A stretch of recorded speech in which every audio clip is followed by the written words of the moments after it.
dai wannan ne kuɗin fili na da ni da zuriya na kan ba wa bukatan shi su bani account number gwamnati in mayar mata kuma in yi Allah ya isa saboda an cuce ni. Ina yi sallama ga al'ummar musulmi na wannan jiha ta mu ta Bauchi da kuma fadin Najeriya baki daya. Ni sunana Isa Muhammad Abdullahi, mazaunin unguwan Yalwa ne a yanzu haka, sannan kuma ina cikin waɗanda Allah maɗaukakin sarki ya sa muka mallaki fili a wannan anguwa da ake kira Kaura New Extension.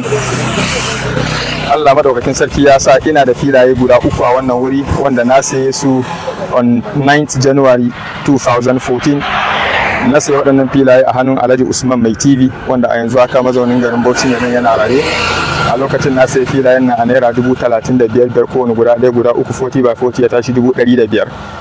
Wanda tun wannan lokaci filayen nan suna karkashin kulawa na, ina zuwa lokaci bayan lokaci da dan aikace da na musu, wanda sakamakon wannan titi da gwamnatin jihar Bauchi ta gina karkashin gwamnatin Kaura aka dakatar da duk wani mai fili a nan wurin cewa kada ya developing filin sa, saboda gwamnati tana da bukatan wurin bayan wani lokaci za ta biya mutane compensation na hakkin filin su. Wanda ya sa muka dakata ba abin da muka yi a wannan fili. Kwatsam ilahirin sati 2 da suka wuce muka samu kira ko labari ya riske mu daga wasu majiya cewa ana gayyatan dukkan masu filaye a wannan wuri da su garzaya su kai dokumentin su national identity card, passport size photograph da kuma account details da waɗannan abubuwa dai ana buƙatar su kai, wanda za a biya su compensation take. Tun da na san cewa ina da fili a wurin kuma dukiya ta ce, na garzaya ni ma na je ne submitin waɗannan takardu. Na fito kwana 2 tsakani ko 3, ranar Juma'a kenan, ina jin 20 ga watan 9 September da muke ciki, kwatsam sai na ga wani alert din naira 15,000 kamar yadda za ku gani a nan, 15,000 da naira 250.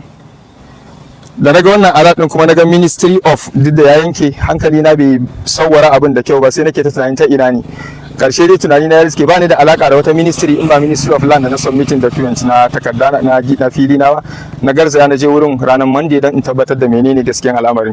Na je wurin na yi tambaya, na samu ofishin da na submitting takarduna, na tambaye su akan ga abin da na gani fa menene alakarsa da fili na, shin wannan shine compensation na fili na ko kuma kuskure aka tura mu wannan abin ba shi bane figo na fili na. Wanda wannan filin a wasu 'yan watanni ilahirin watan 5 zuwa 6 ni da kaina na zo da matayi ya zo wannan wurin ya taya min wannan fili a lokacin naira 400,000 ne, guda 3 sun tashi naira miliyan 1,200,000. wani dalili yasa cinikin namu bai kullu ba na koma, to amma na zo na ga 15,000 sai hankali ne tashi. Haka na tambaye su akan menene gaskiya wannan lamarin. Suka fara karanta mu wani labaru, wane ne gwamnati in da ta sayi fili a cikin gari within the radius of Bauchi metropolis tana sayan hectare guda daya naira 500,000 ne, wannan ka raba hectare kaza da ka samu kaza, duk wannan wasikar wanda ni bata gamsar da ni ba kuma bana bukatun ta, cewa fili na ya tashi a wannan kuɗin da na gani. Na ce musu to don Allah in dai wannan ne kuɗin fili na da ni da zuriya na kan ba wa bukatan shi su bani account number gwamnati in mayar mata kuma in yi Allah ya isa saboda an cuce ni. Nai suka ki. Wannan abun ya fusata ni, na rasa wata hanyar da zan iya mai da wannan kuɗin, take na bar wurin na dawo gida. Sakamakon hakan ya ɗauki wannan aniyar cewa wannan zance zan bayyana wa duniya koke na saboda an zalunce ni akan hakkina. Ina roƙon duk wanda ya san yana da hannu ko duk wanda yake da hanyar da za a bi a hana wannan abun, a dakatar da shi, a dawo mutane da hakkokin su cikakke, to wannan shine roƙona a wannan lokaci.